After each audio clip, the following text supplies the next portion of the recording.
그러므로 우리는 추수기의 직전에 놓여 있습니다. 이렇기 때문에 서력기원 3000년대에 들어가면 성령의 놀라운 역사가 모든 육체에 더욱 크게 임합니다. 모든 육체. 그러므로 제가 잠실체육관에서도 설교했지만은 예수 믿는 육체도 임하고 안 믿는 육체도 임하는 것입니다. 믿는 사람은 더 강하게 믿음이 되고 안 믿는 사람 육체 위에 성령이 임하시니까 성령의 감동으로 회개하고 예수를 믿을 수밖에 없죠. 굉장한 사람이 예수를 믿고 들어오게 되는 것입니다. 그리고 흰 육체도 노란 육체도 까만 육체도 빨간 육체도 인간의 인종차별이 없이 성령이 임하심으로 말미암아 거대한 선교운동이 온 세계를 통해서 민족과 국경 차별 없이 일어날 것입니다. 그 다음에는 많은 타종교가 회개하고 돌아올 것은 불교 육체에도 성령이 임하고 이슬람 육체에도 성령이 임하고 도교 육체도 유교 육체도 어떠한 육체를 가진 사람도 어떠한 종파를 불구하고 성령이 임하심으로 또 많은 사람이 예수 그리스도를 알고 믿고 나오는 운동이 일어나게 될 것입니다. 이러므로 20세기 마지막 그리고 21세기 초기에는 굉장한 성령의 운동으로 많은 영혼이 구원을 받고 돌아오고 그 성령의 운동이 자연히 일어나니까 어떤 일이 생깁니까? 사람들이 방언을 말하고 예언을 하고 방언 통역을 하고 기사와 이적과 신유와 능력이 일어나고 꿈과 환상을 보고 하는 일들이 비일비재하게 나타날 것입니다. 지금은 우리가 성령의 역사가 그렇게 강하게 나타나지 않았기 때문에 천사의 활동을 많이 보지 않지만은 이제 앞으로는 천사가 와서 활동하는 것을 여러분이 친히 눈으로 볼 때가 굉장히 많을 것입니다. 사실 여러분 영안이 눌리면 여기도 천사들이 많이 와 있어요. 여기도. 이 주위에도 천사들이 많이 와 있어요.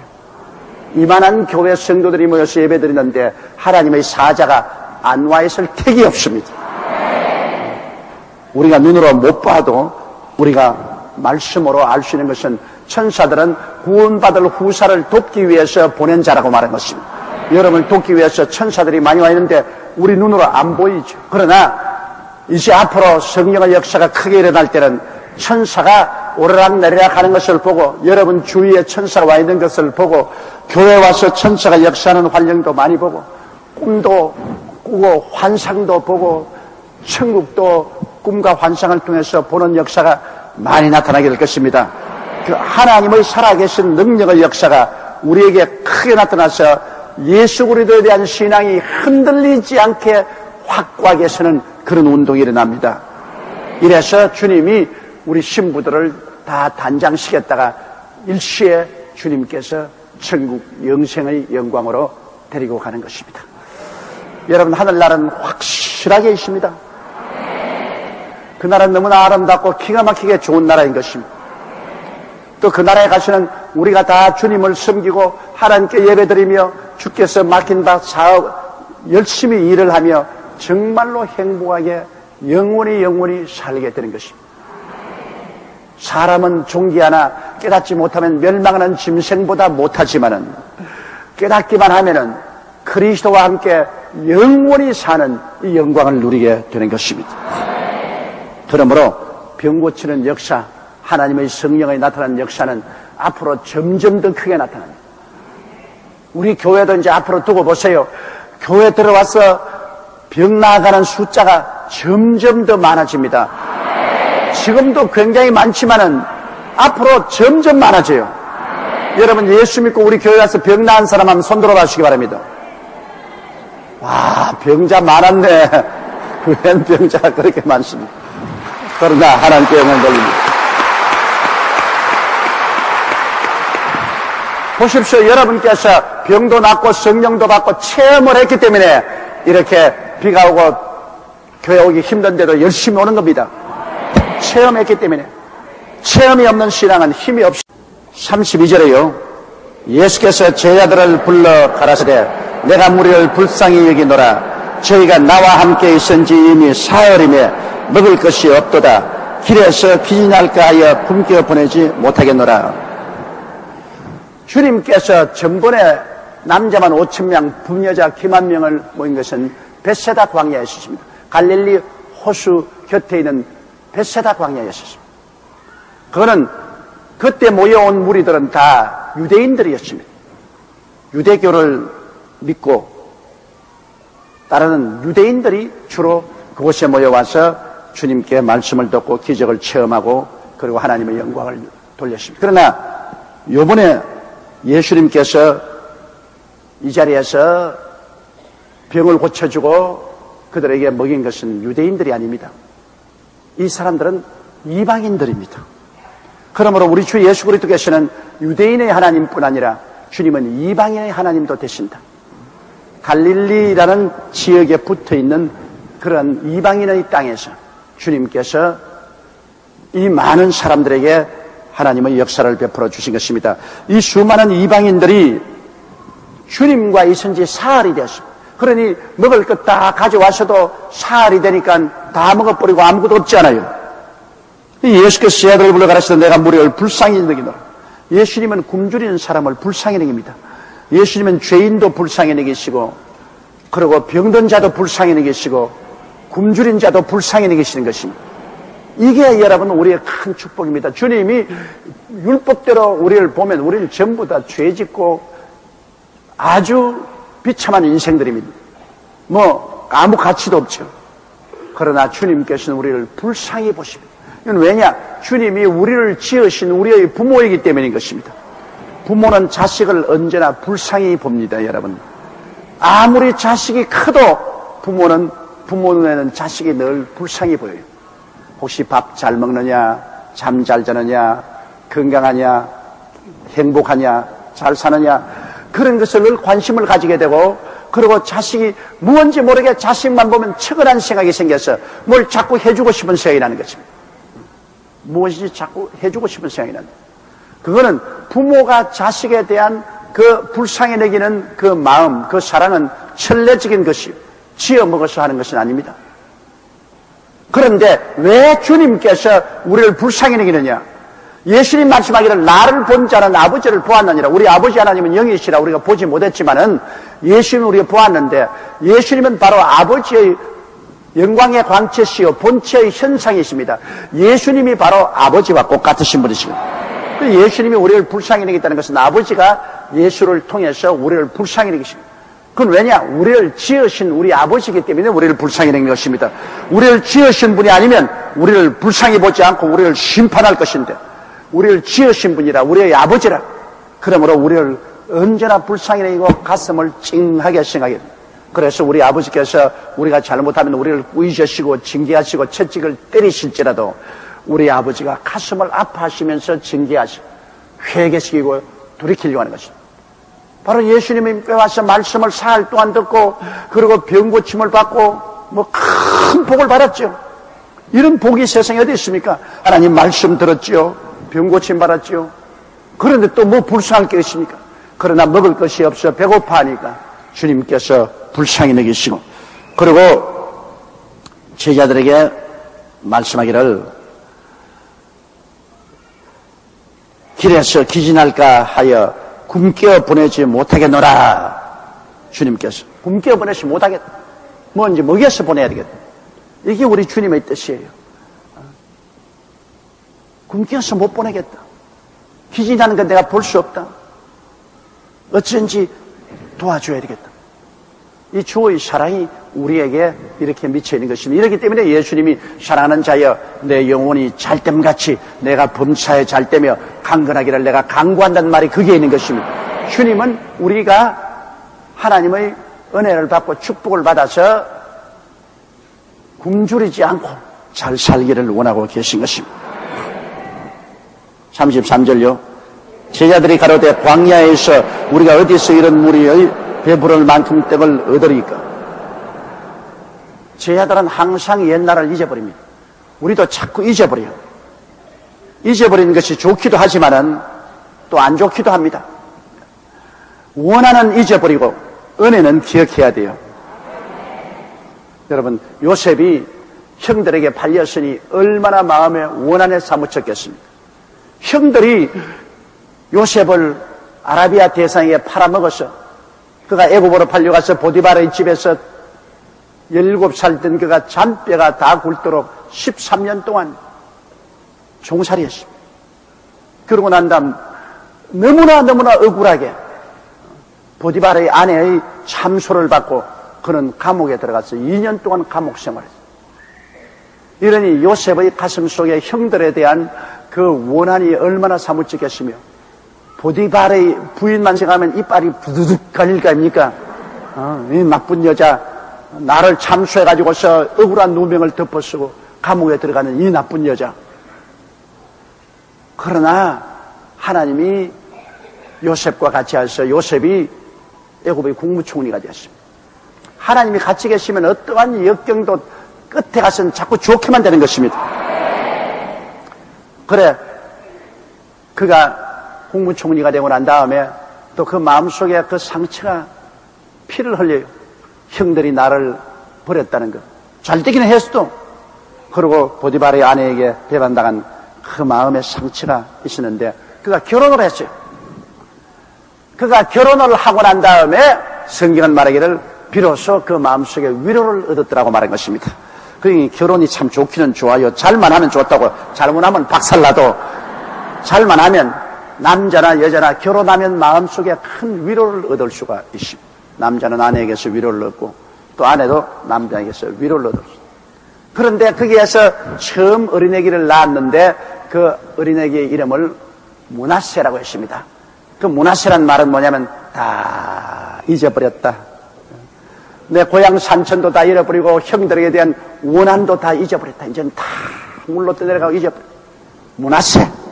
이제는 나는 애굽에서 결혼해서 내 새 삶을 시작했으니 이제는 다 잊어버렸다. 그 다음 두 번째 아들을 낳아서 에브라임이라고 했는데 에브라임은 하나님께 복을 갑절로 받았다 그 말인 것입니다. 내 다 잊어버리고 복을 갑절로 받았다. 이 요셉처럼 우리가 인생을 살면서 원한은 잊어버려야 돼요. 마음에 상처 입은 원한을 늘 기억을 하고 있으면 이게 우리의 마음을 좀 먹어갑니다. 우리의 건강도 해치는 것입니다. 원한이란 다 므낫세, 다 잊어버리고 축복은 늘 기억해야 되는 것입니다. 축복은 기억해야 돼요. 사람들은 말하기를 원한은 돌의 색이고 은혜는 물의 색인다. 그런데 그러지 말고 은혜는 돌의 색이고 원한은 물의 색이라. 물의 색에는 물이 뭐 흘러가 버렸는데 뭐 인생이 흘러가듯 다 원한도 흘러가. 은혜만은 돌의 색에 놓고 은혜는 잊지 말아야 돼요. 여러분, 우리가 은혜를 받고 감사하지 아니하면 정말로 그는 짐승보다 못합니다. 은혜는 끝까지 우리가 기억하고 은혜에 대한 감사와 보답을 해야 돼요. 우리 하나님께서 예수를 통해서 우리에게 베풀으신 이 구원의 은혜가 얼마나 뼈저리게 큽니까? 여기에 대한 우리가 감사를 끝없이 해야 돼요. 하나님께 대해서는 우리가 너무나 감사하고 너무나 감사하고 너무나 감사하고 너무나 감사하고 그 감사할 줄 알아야 돼요. 하나님께 너무나 감사하고 늘 원망하고 불평하고 사는 사람 볼 때가 기가 막힙니다. 인생을 하나님의 은혜로 사는데 하나님의 은혜를 주어서 우리가 공기도 마시고 햇빛도 받고 시간도 없고 공간도 없고 청춘도 가지고 구원도 받았으니 우리는 늘 하나님을 찬미하며 살아야 되는 것입니다. 은혜를 받았으니 은혜에 대한 감사와 찬양을 해야지. 우리 옛날 불광동의 그 장로교 장로님처럼 그저 감사합니다. 그저 감사합니다. 그저 감사합니다. 그저 감사합니다. 아침에 나가서 1시간도 2시간도 기도가 다른 기도 하나도 없어. 그저 감사합니다. 그저 감사합니다. 그저 감사합니다. 이 얼마나 좋은 노래입니까? 하나님이 들으실 때 얼마나 아름다운 노래를 들리겠습니까? 그저 감사합니다. 그저 감사할 것밖에 없어요. 그러므로 여러분이 참된 신앙을 가지려면은 하나님의 은혜에 대해서 좀 더 크게 감사하세요. 말도 늘 하나님께 감사하고 생각도 감사하고 행동도 감사하고 하나님이 우리에게 베푸신 은혜를 무엇으로 보답할고 우리가 감사하고 보답할 길이 있으면 곧장 시간 내고 몸들이고 물질 들여 하나님의 은혜에 보답하는 그런 삶을 살아야 돼요. 은혜를 보고 감사하는 그런 사람이 하나님의 큰 사랑을 받고 또 축복을 받을 수가 있는 것입니다. 은혜를 원수로 갚는 것보다 더럽고 치사스럽고 악한 일이 없습니다. 은혜를 원수로 갚아서는 안 돼요. 더구나 우리 한국 사람들은 은혜를 원수로 갚는 사람들이 많습니다. 절대로 그래서는 안 되는 것입니다.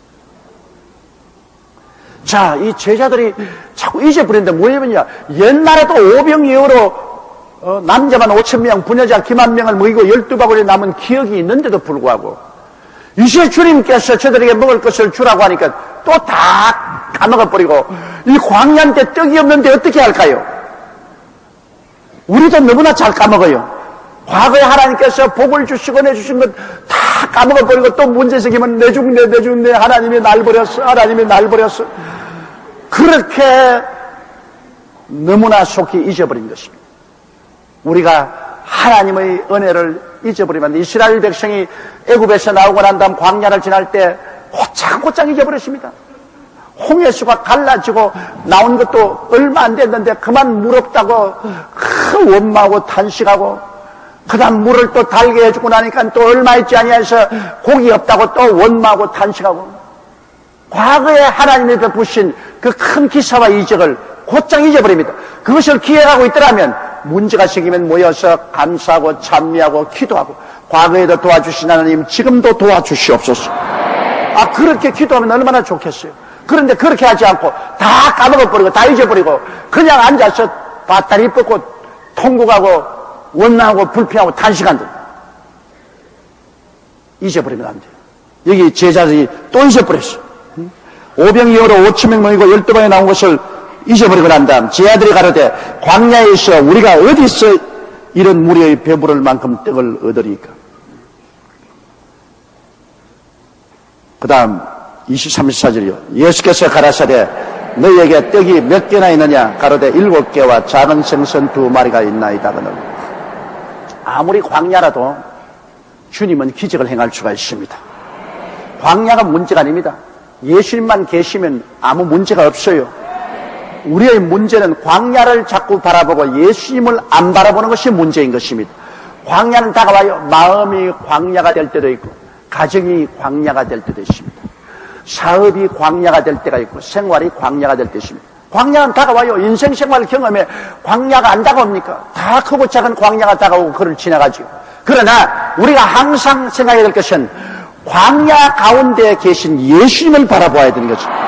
예수님이 없는 사람은 좌절하고 절망하지만은 여러분은 예수님이 여러분의 임금이 되셔서 여러분 속에 하늘나라가 임하였지 않습니까? 예수님이 여러분 속에 와 계시지 않습니까? 예수님이 속에 와 계셔요. 여러분은 예수 믿는 사람입니다. 예수 사람이에요. 예수 남자, 예수 여자예요. 예수님이 우리와 같이 계신데 광야만 자꾸 바라보고 예수님을 안 바라보면 어떻게 합니까? 예수님께서는 하늘과 땅의 모든 권세를 다 가지고 계시고 예수님이 말씀 한마디에 하늘과 땅을 지으셨는데 왜 예수님을 바라보지 않고 광야를 바라봅니까?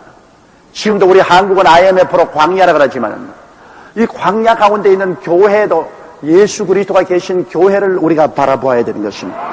우리 한국에 지금 광야는 광야지만은 경제적인 광야지만은 그 광야 가운데 우리 한국은 다행으로 5만 교회와 10만 주의 종과 1200만 성도를 거느린 주의 나라가 임하여 있습니다. 하늘나라 정부가 임하여 있어요. 하나님께서 이 광야에서 일을 못 처리하겠습니까? 예수님이 안 계시면 광야는 절단입니다. 북한 같은 나라 광야입니다. 우리보다 더 심한 광야인데 예수님은 안 계셔요. 그러니 그들은 이제 죽게 됐죠. 그런데도 불구하고 작년 한 해 동안에 350만 명이 굶어 죽었다 그러는데 그럼에도 불구하고 국민의 혈세를 모아가지고서 내내 인공위성 만들고 로켓도 포 만들고 탱크 만들고 비행기 만들고 남한을 쳐들어올 준비만 하고 또 유엔 총회에서 연설한 그 대표가 큰 소리로 몇 년이면 무력으로 남한을 통일하겠다고 이 짓거리 합니다. 이 정신 차려야 돼요.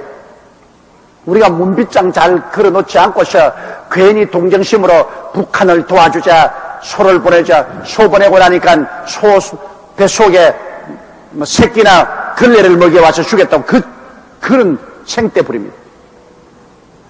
이게 말이 안 되는 거예요. 우리 빗장 걸어 제끼고 하나님이 북한을 변화시키든지 흥하든지 망하든지 할 수 있지 우리 힘으로 안 돼요. 우리 힘으로 안 돼요. 하나님이에요. 그러므로 우리가 정신 차려야지. 요사이처럼 여야 간에 싸움이나 하고 데모나 하고 막 복잡하고 시끄럽게 짝이 없어요. 지금 우리 한국 국민들이 한국의 정치인들을 바라볼 때 올바르게 안 바라봅니다.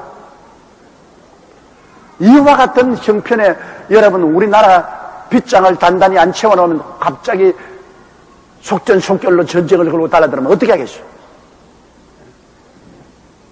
언제나 미국을 의지하고 있을 수 있나요? 우리 국방은 우리가 지켜야지. 우리 대문은 우리가 지켜야지.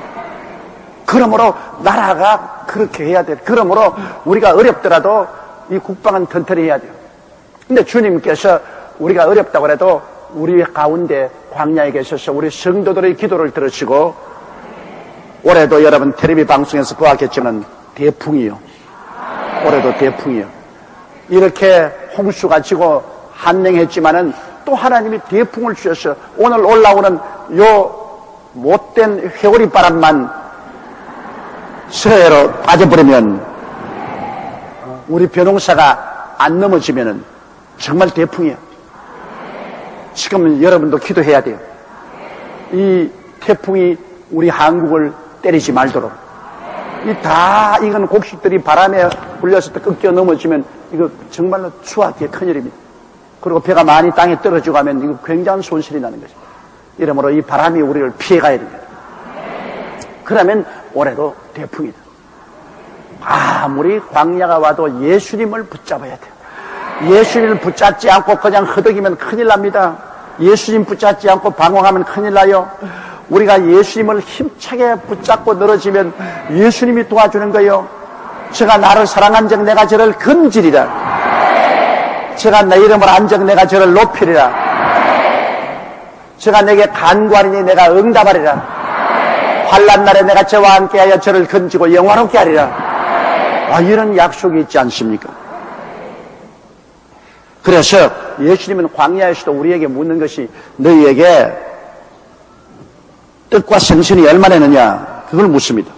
예수께서 가라사대 때 너희에게 떡이 몇 개나 있느냐 가로되 7개와 작은 생선 2마리가 있나이다. 자, 이것만 있으면 돼요. 왜? 주님이 언제나 찾는 것은 심을 씨앗을 찾는 것입니다. 우리 하나님이 복을 주시되 심지 않은 자는 복을 안 줘요.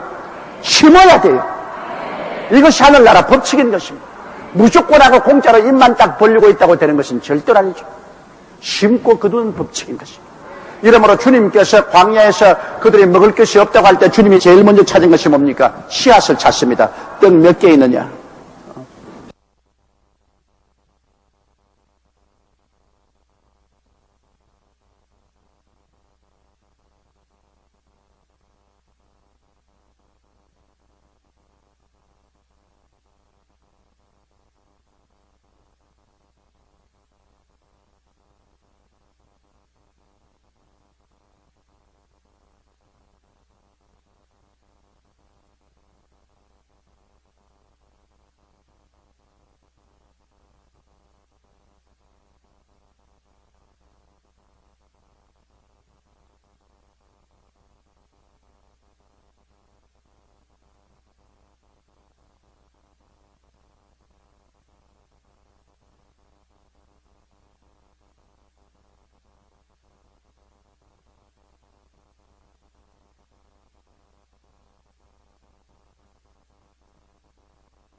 그 다음 23절이요. 예수께서 가라사대 너희에게 떡이 몇 개나 있느냐 가로되 7개와 작은 생선 2마리가 있나이다.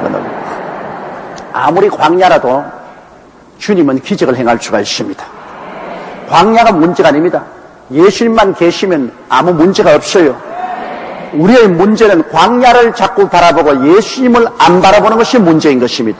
광야는 다가와요. 마음이 광야가 될 때도 있고, 가정이 광야가 될 때도 있습니다. 사업이 광야가 될 때가 있고, 생활이 광야가 될 때 있습니다. 광야는 다가와요. 인생생활 경험에 광야가 안 다가옵니까? 다 크고 작은 광야가 다가오고 그를 지나가죠. 그러나 우리가 항상 생각해야 될 것은 광야 가운데 계신 예수님을 바라봐야 되는 거죠. 예수님이 없는 사람은 좌절하고 절망하지만은, 여러분은 예수님이 여러분의 임금이 되셔서 여러분 속에 하늘나라가 임하여 있지 않습니까? 예수님이 여러분 속에 와 계시지 않습니까? 예수님이 속에 와 계셔요. 여러분은 예수 믿는 사람입니다. 예수 사람이에요. 예수 남자, 예수 여자예요. 예수님이 우리와 같이 계신데 광야만 자꾸 바라보고 예수님을 안 바라보면 어떻게 합니까? 예수님께서는 하늘과 땅의 모든 권세를 따가지고 계시고, 예수님의 말씀 한마디에 하늘과 땅을 지으셨는데 왜 예수님을 바라보지 않고 광야를 바라봅니다. 지금도 우리 한국은 IMF로 광야라 그러지만 이 광야 가운데 있는 교회도 예수 그리스도가 계신 교회를 우리가 바라보아야 되는 것입니다.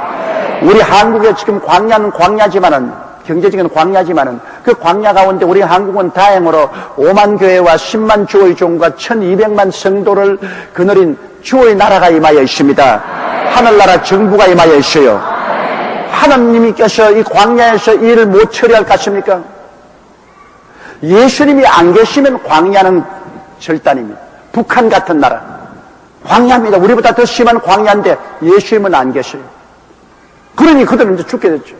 그런데도 불구하고 작년 뭐 한 해 동안에 350만 명이 굶어 죽었다 그러는데, 그럼에도 불구하고 국민의 혈세를 모아가지고서 내내 인공위성 만들고 로켓도 포 만들고 탱크 만들고 비행기 만들고 남한을 쳐들어올 준비만 하고, 또 유엔 총회에서 연설한 그 대표가 큰 소리로 몇 년이면 무력으로 남한을 통일하겠다고 이 짓거리 합니다.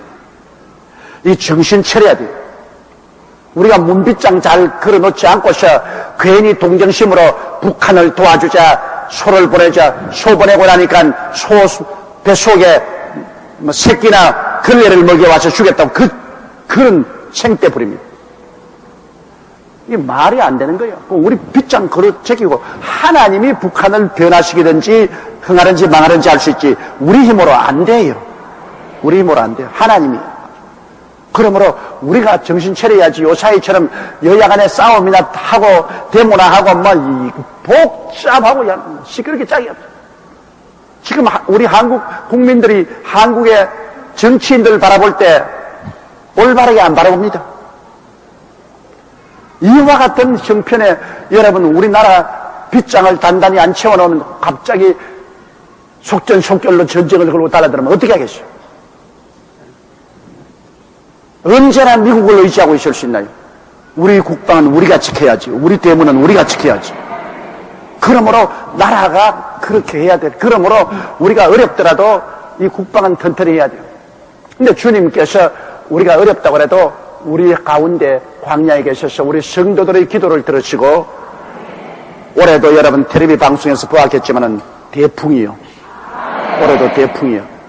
이렇게 홍수가 지고 한랭했지만은 또 하나님이 대풍을 주셔서 오늘 올라오는 요 못된 회오리 바람만 서해로 빠져버리면, 우리 벼농사가 안 넘어지면은 정말 대풍이에요.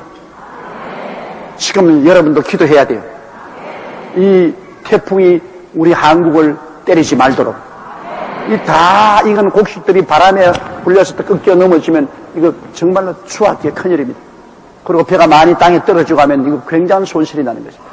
이러므로 이 바람이 우리를 피해가야 됩니다. 그러면 올해도 대풍이다. 아무리 광야가 와도 예수님을 붙잡아야 돼요. 예수님을 붙잡지 않고 그냥 허덕이면 큰일 납니다.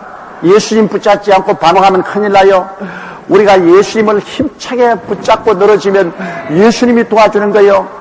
제가 나를 사랑한 적 내가 저를 금지리라. 제가 내 이름을 안 적 내가 저를 높이리라. 제가 내게 간구하리니 내가 응답하리라. 환난 날에 내가 저와 함께하여 저를 건지고 영화롭게 하리라. 이런 약속이 있지 않습니까? 그래서 예수님은 광야에서도 우리에게 묻는 것이, 너희에게 떡과 생선이 얼마나 있느냐, 그걸 묻습니다. 예수께서 가라사대 너희에게 떡이 몇 개나 있느냐 가로되 7개와 작은 생선 2마리가 있나이다. 자, 이것만 있으면 돼요. 왜? 주님이 언제나 찾는 것은 심을 씨앗을 찾는 것입니다. 우리 하나님이 복을 주시되 심지 않은 자는 복을 안 줘요. 심어야 돼요. 이것이 하늘나라 법칙인 것입니다. 무조건하고 공짜로 입만 딱 벌리고 있다고 되는 것은 절대 아니죠. 심고 거두는 법칙인 것입니다.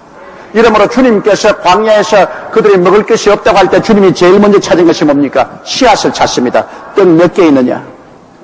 씨앗이 몇 개 있느냐? 이 IM 한파에도 우리가 광야라 그러지만은 주님이 우리에게 묻는 겁니다. 너에게 무엇이 있느냐? 심을 무엇이 있느냐?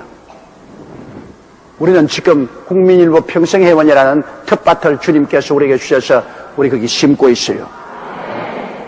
하나님이 심으면 기적을 베풉니다. 내가 우리 어느 집사님 이야기를 들었는데 집사님이 우리 교인 아닌 다른 교인에게 가가지고서 우리 교회 국민일보 평생이면 텃밭이 있는데 그 좀 심어보라고. 그러니까 여러분 미쳤어요 당신? 나 순봉교인도 아니고 지금 IMM 한파로 분식점을 하는데 지금 식당 일이 안 돼가지고서 사람 8일 날리고 있는데 누구 놀리는 거요? 그래서 아무 말도 못하고 와서 집에 와서 기도를 간절히 하고 하나님 그 집이 심어야 식당에 8일을 날리지 않지 안 심고 어떻게 복을 받게 또 갔어. 여보 그 당신 말이야 심어야 하나님이 뭘 복을 주시든지 하지 심지도 않고 앉아가지고서 파리만 날리고 있으면 어떻게 하냐 심어라 그러면 된다니까 안 심어 가라 그래. 그래서 또 왔어. 또 기도하다가 또 갔어요. 또 가가지고서 그러지 마 우리 교회 한번 와봐. 우리 교회 한번 와봐. 그거 전부 다 심으면 기적이 일어나고 또 목사님께 안수기도를 받게 하니까 눈을 부지 나가면 안수해줘 그러던데 심어야 안수해주지 심어야 그냥 공짜는 안 해줘. 우리 심는데 묻어 들어가서 심어놓고 가면 안수해니까 그러면 나 안수기도 받게 해주면 나 심을게 그러더랍니다. 그래서 다른 교인을 타교인을 데리고 와서 심고 안수기도를 받았어. 그런데 이제 문제는 최근에 가니까 다리가 퉁퉁 부어서 다리가 아파 못 견뎌요. 왜 그러니까 너무 손님이 많이 와가 앉지를 못해가지고서 다리가 퉁퉁 부었어. 다리가 퉁퉁 부었어. 심자말자 하나님이 기적을 베풀어 주십니다. 이러므로 주님께서 여러분에게 복을 주시려면 언제나 묻는 게 그겁니다. 너희에게 무엇이 있느냐? 심을 것이 있느냐? 그렇기 때문에 제가 이 국민일보 평생회원을 텃밭에 여러분 심으라는 것은 여러분 앞날에 소망을 주기 위해서 그렇게 하는 것입니다. 그럼 주님께서 만드는 텃밭이기 때문에 여기에 여러분이 심고 기적을 기대할 수 있는 소망이 있습니다. 심지 않고 아무리 기도해봤자 이 못을 안 받고 벽에다가 옷 걸라고 자꾸 옷 거는 거 아닙니다. 줄 미끄러지고 줄 미끄러지고 탁 심어놓고 못을 걸어놓고 믿음을 딱 걸면 차가 걸린다고요. 주여 믿습니다. 주님께서 응답 35절요 예수께서 무리를 명하사 땅에 앉게 하시고 36절요 떡 7개와 그 생선을 가지사 축사하시고 때에 제자들에게 주시니 제자들이 무리에게 주매. 자, 예수님의 손에 심으니까 예수님은 축복을 하기 시작하는 것입니다. 여러분 아무것도 없을 때는 주님 빈손 들고는 축복 안 해요. 손에 얹어야 축복을 하시다. 주님의 손에 이 떡 7덩어리와 생선 2마리를 얹으니까 주님이 얹은 것 가지고 축사하신다. 하나님이여 나를 축복해 주옵소서. 주님이 내 손에 얹어라. 얹을 거는 없어요. 그냥 축복해 주세요. 그 정도면 어떻게 축사하느냐? 내가 내 손에 뭘 얹어야 될 거냐? 몸들이고 몸을 들이고 시간을 들이든지 물질을 들이든지 무엇을 얹어 놓아라. 그래야 내가 축복을 해줄 것 아니야? 여러분 주의 손에 무엇인지 얹어야 축사가 나오죠. 아무것도 얹지 않고 빈손 들고 축사를 해달라면 어떻게 되는 것입니까? 오늘 많은 사람들이 공짜만 바라가지고서 주님 앞에 빈손 들고 나와서 주님이여 복을 달라는데 성경에도 여러분 야외 앞에 나올 때 빈손 들고 나오지 마라 그랬습니다. 왜? 하나님 복을 주시려도 빈손 든 사람에게 무슨 복을 줍니까? 심고 거두는 법칙은 영원한 법칙입니다. 여러분의 삶 속에 하나님과 동행할 때 언제나 잊지 말 것은 여러분 심어야 거둔다는 것을 잊지 말아야 됩니다. 아브라함에게 이삭을 심으라 하는 거 보십시오. 그 외독자 이삭을 모리아산에 와서 제물로 드려. 이것은 하나님이 아브라함을 축복해 주려고 하니까 심어야 됩니다. 그것도 가장 귀한 외아들을 심으라는 겁니다.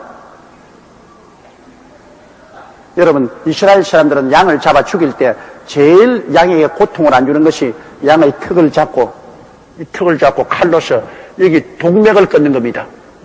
동맥을 확 끊어버리면 순식간에 이식을 잃어버리고 아픈 건 모르고 죽습니다. 여러분 이삭을 죽이는 제물 그 그림 그리는 거 보면 아브라함이 이삭을 목을 이렇게 입을 휘어잡고 칼을 두고 목 대동맥을 끊으려고 달라드는 그런 그림이 그려져 있습니다. 정말로 자기 친자식을, 그것도 100세에 낳은 아들을 모리아산에 와서 그 입을 쥐어잡고 대동맥을 칼로 끊는다는 것은 자기가 죽는 것보다 더 아픕니다, 여러분. 차라리 자기 가슴을 심장으로 찌르라 하면 그거 이제 120살이 다 된 노인 죽는 거 아깝습니까? 그러나 눈에 넣어도 아픈 자식을 칼로서 그 목을 따라드는 것은, 이건 벌써 아들 잡은 겁니다. 심어도 보통 심은 것 아닙니다. 그 친아들을 심었습니다. 그래서 하나님이 천사를 보내어서 네 아들 외독자 이삭에게 손대지 마라. 네가 네 아들도 아끼지 않고 내게 주었은즉 내가 나를 가리켜 맹세하노니 내게 복 주고 벽 주며 너를 창성케 하고 창생하라고 말한 것입니다.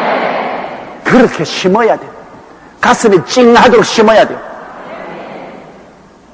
시골에 가니까 내 부흥회에는 어떤 분 기도하는데, 하나님 아버지여, 축복해 주심을 감사합니다. 하나님이 주신 것 다 쓰고 남은 것 주님께 드리오니 받아 주시옵소서. 무슨 하나님이 거지냐, 남은 것 주게. 그렇게 기도하고요. 어떻게 합니까? 뭘 남은 것을 줘요. 하나님 내게 주신 건 서지 않고 먹지 않고 만지 않고 제일 처음 열매를 주님께 드리나이다. 이래야지. 뭘 하나님께, 장엄한 하나님께 그래 먹고 입고 마시고 쓰고 남은 것 가져와사오니. 그런 태도로서 하나님을 믿으면 안 돼요. 내 소산에 처음 익은 것으로 야훼를 공경하라. 그래야만 야훼께서 너에게 넘치게 복을 주겠다고 하신 말씀대로 가슴이 찡하게 심어야 돼요. 하나님께 심을 때 찡하게. 얼마나 이삭을 심을 때 가슴이 찡했겠습니까? 아깝다. 그래도 하나님 섬기기 위해서는 드려야 된다. 이런 찡하게 심어야죠. 헌금 드릴 때도 그냥 내가 막 구겨 한 거 그냥 확 던져놓고, 이거 하나님 대접을 그렇게 하면 안 돼요. 나는 일본어 성도들 보니까 헌금 내는데 꼭 돈을 데려요. 다리미로 데려가지고서. 그래가 봉투에 딱 넣어가지고서 딱.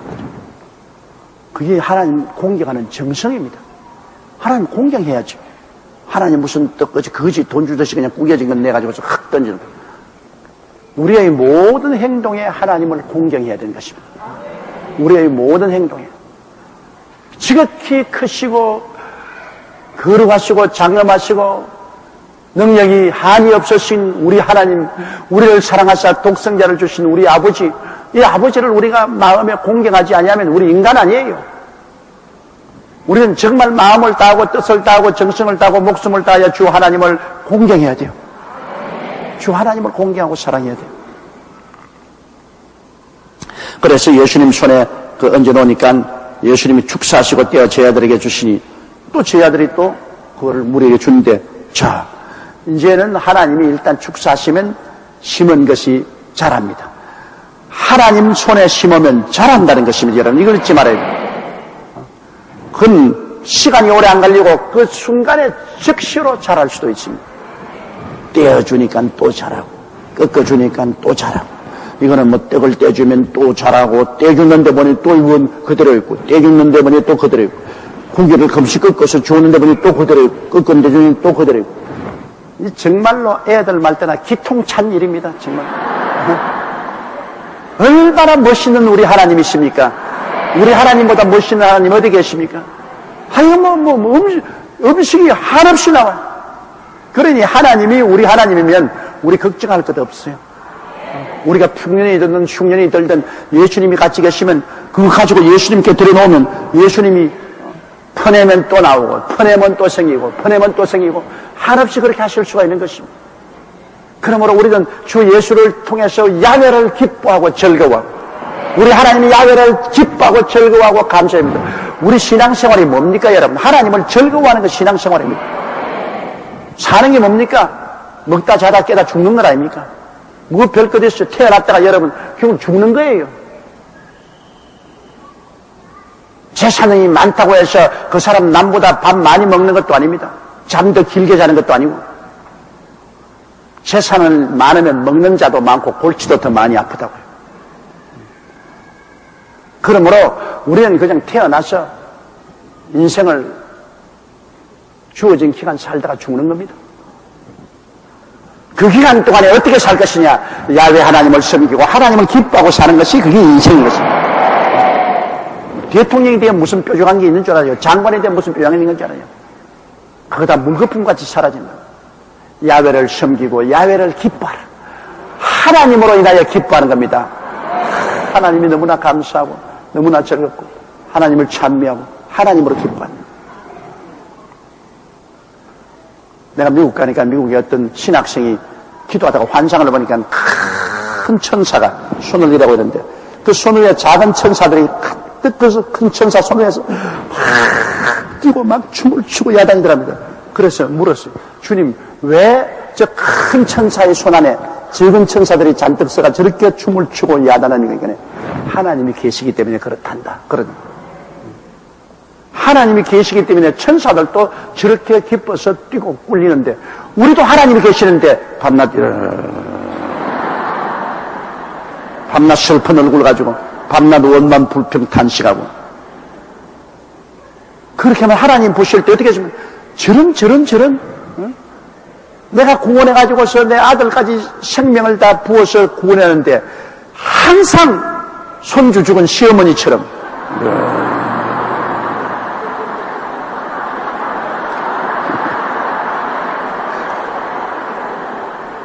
그 하나님이 기뻐 다 배불리 먹고 남은 조각을 7 광주리에 차게 거두었습니다. 하나님이 배고플 정도로 먹이다고 한 성경 구절이 없어요. 하나님이 먹일 때는 배불리 먹여요. 배불리 먹여요. 하나님이 조금 줘가지고서 그저 안달이 나도록 그렇게 만드는 하나님 아니죠. 내 잔이 넘치나이다. 야훼는 나의 목자시니 내게 부족함이 없을 뿐 아니라 내 잔이 넘치나이다. 하나님의 축복은 차고 넘칩니다.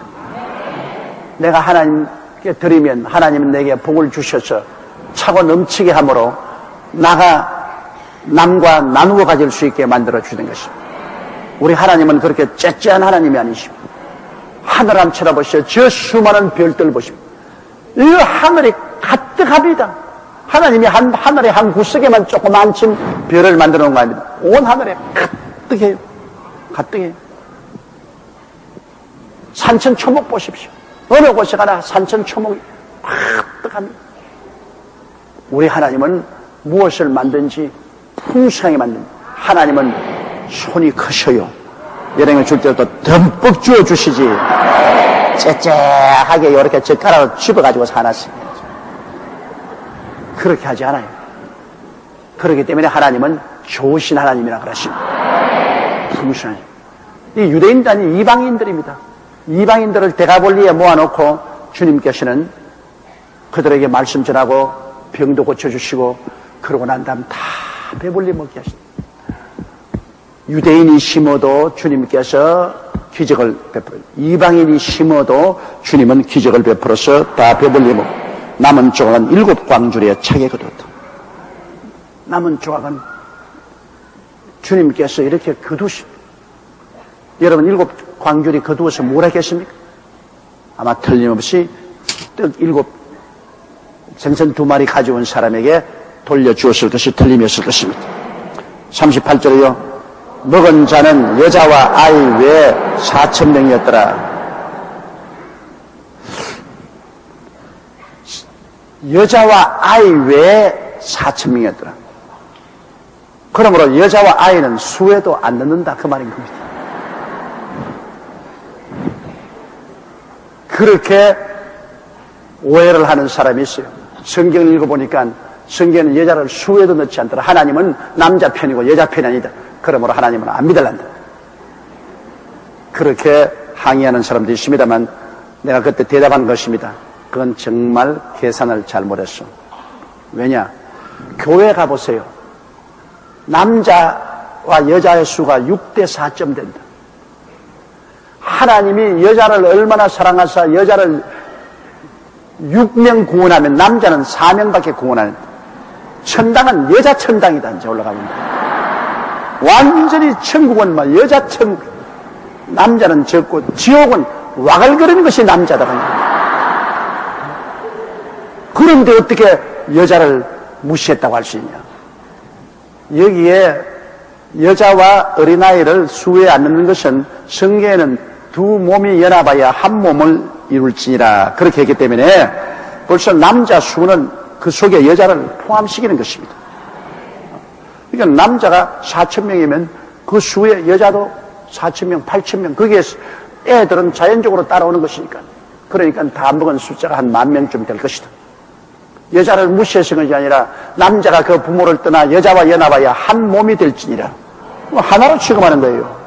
성경에는 남자와 여자를 둘로 분리해서 취급하지 않은 겁니다. 하나로 취급해요. 남자 있으면 자연적으로 여자는 거기 있는 것입니다.